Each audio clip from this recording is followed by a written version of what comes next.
Hello friends, ತುಂಬ ಟೇಸ್ಟಿಯಾಗಿ ಮಾಡ್ಬೋದಾದಂಥ ಒಂದು ಮೊಳಕೆ ಬರಿಸಿರೋ ಮೆಂತ್ಯ ಕಾಳಿನ ಗೊಜ್ಜು ಹೆಂಗೆ ಮಾಡೋದು ಅಂತ ನಾನಿವತ್ತು ತೋರಿಸ್ತೀನಿ.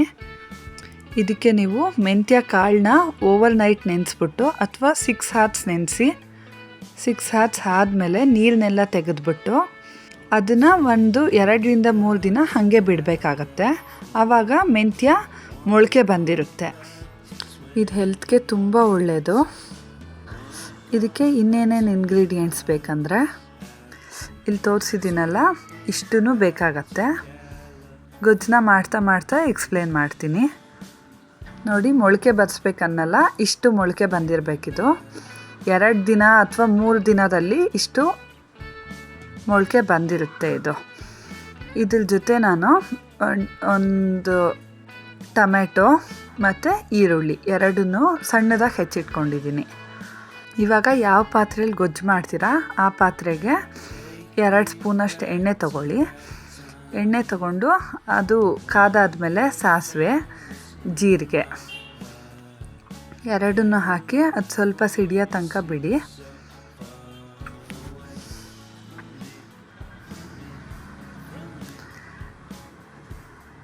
ಇದಕ್ಕೆ ಹೆಚ್ಚಿಟ್ಕೊಂಡಿರೋ ಈರುಳ್ಳಿ ಆ್ಯಡ್ ಮಾಡಬೇಕು. ಈರುಳ್ಳಿ ಆ್ಯಡ್ ಮಾಡಾದ್ಮೇಲೆ ಸ್ವಲ್ಪ ಅದನ್ನು ಮಿಕ್ಸ್ ಮಾಡಿ.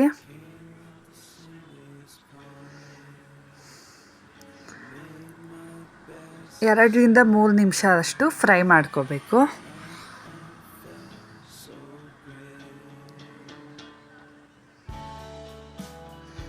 ಇಷ್ಟು ಫ್ರೈ ಆದಮೇಲೆ ಇದಕ್ಕೇ ಜಿಂಜರ್ ಗಾರ್ಲಿಕ್ ಪೇಸ್ಟ್, ಶುಂಠಿ ಬೆಳ್ಳುಳ್ಳಿ ಪೇಸ್ಟ್ನ ಆ್ಯಡ್ ಮಾಡಬೇಕು.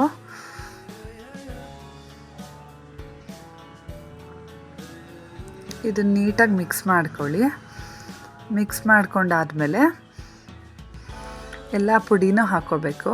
ಅರಿಶಿನ ಪುಡಿ ಎಲ್ಲನೂ ಒಟ್ಟಿಗೆ ಹಾಕ್ಕೋಬೇಕು. ರೆಡ್ ಚಿಲ್ಲಿ ಪೌಡರ್, ಅಚ್ಕಾರದ ಪುಡಿ, ಆಮೇಲೆ ಕೊತ್ತಂಬರಿ ಪುಡಿ, ಜೀರಿಗೆ ಪುಡಿ. ಇದ್ರ ಜೊತೆ ಗೊಜ್ಜಿಗೆ ಎಷ್ಟು ಬೇಕೋ ಅಷ್ಟು ಸಾಲ್ಟ್. ಎಲ್ಲನೂ ಹೆಚ್ಚು ಕಡಿಮೆ 1 ಸ್ಪೂನ್ ಅಥವಾ ಅರ್ಧ ಸ್ಪೂನ್ ಹಂಗೆ ಹಾಕ್ಕೋಬೋದು. ಇದೆಲ್ಲ ಹಾಕಾದ್ಮೇಲೆ ಚೆನ್ನಾಗಿ ಮಿಕ್ಸ್ ಮಾಡಬೇಕು.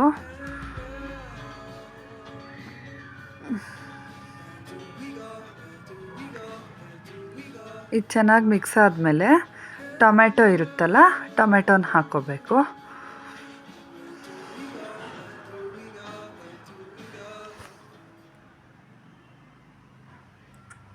ಟೊಮ್ಯಾಟೊನ ಹಾಕ್ಕೊಂಡು 2-3 ನಿಮಿಷ ಫ್ರೈ ಮಾಡಬೇಕು. ಅದು ಸ್ವಲ್ಪ ಸಾಫ್ಟ್ ಆಗಬೇಕು, ಅಲ್ಲಿ ತನಕ ಫ್ರೈ ಮಾಡಬೇಕು.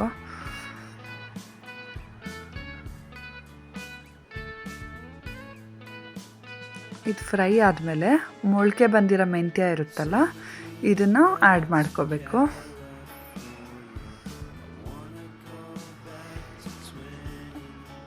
ಮೊಳಕೆ ಚೆನ್ನಾಗಿ ಬಂದಿದ್ದಷ್ಟು ಗೊಜ್ಜು ತುಂಬ ಚೆನ್ನಾಗಾಗತ್ತೆ.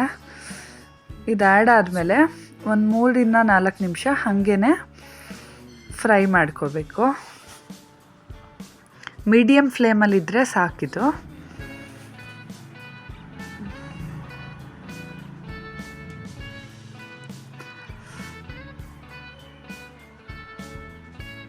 ತ್ರೀ 4 ಮಿನಿಟ್ಸ್ ಆದಮೇಲೆ ಇದಕ್ಕೆ ನೀರನ್ನ ಆ್ಯಡ್ ಮಾಡ್ಕೋಬೇಕು. ನೀರೆಷ್ಟು ಹಾಕ್ಕೋಬೇಕಂದ್ರೆ ಇಲ್ಲೆಷ್ಟು ಸಾಮಾನಿದೆ ಅದಕ್ಕಿಂತ ಒಂಚೂರು ಜಾಸ್ತಿ ನೀರು ಹಾಕಿದ್ರೆ ಸಾಕು. ಒಂಚೂರು ನೀರಾದರೂ ಪರವಾಗಿಲ್ಲ.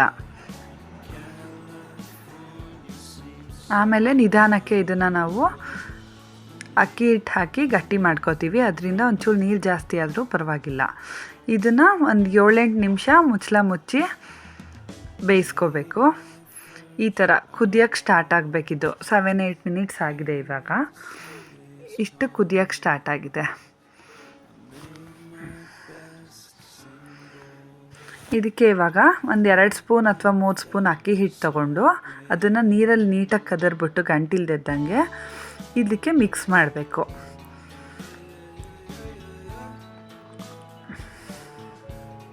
ಮಿಕ್ಸ್ ಮಾಡಾದಮೇಲೆ ಒಂದು 2-3 ನಿಮಿಷ ಕುದಿಸ್ಬೇಕು.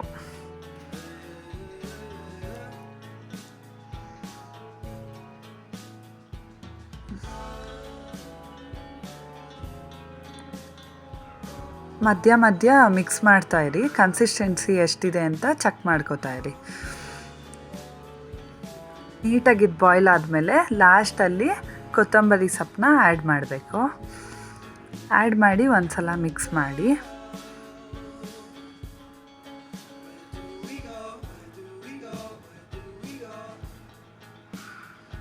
ನೋಡಿ ಇವಾಗ ಗೊಜ್ಜು ರೆಡಿ ಇದೆ. ನೋಡಿ ಅಷ್ಟೊಂದು ನೀರಿತ್ತಲ್ಲ, ಇವಾಗ ನೀಟಾಗಿ ಗ್ರೇವಿ ಥರ ಬಂದಿದೆ ಇದು. ನೀವೊಂದು ಸಲ ಟ್ರೈ ಮಾಡಿ, ತುಂಬ ಚೆನ್ನಾಗಾಗುತ್ತೆ. Thank you.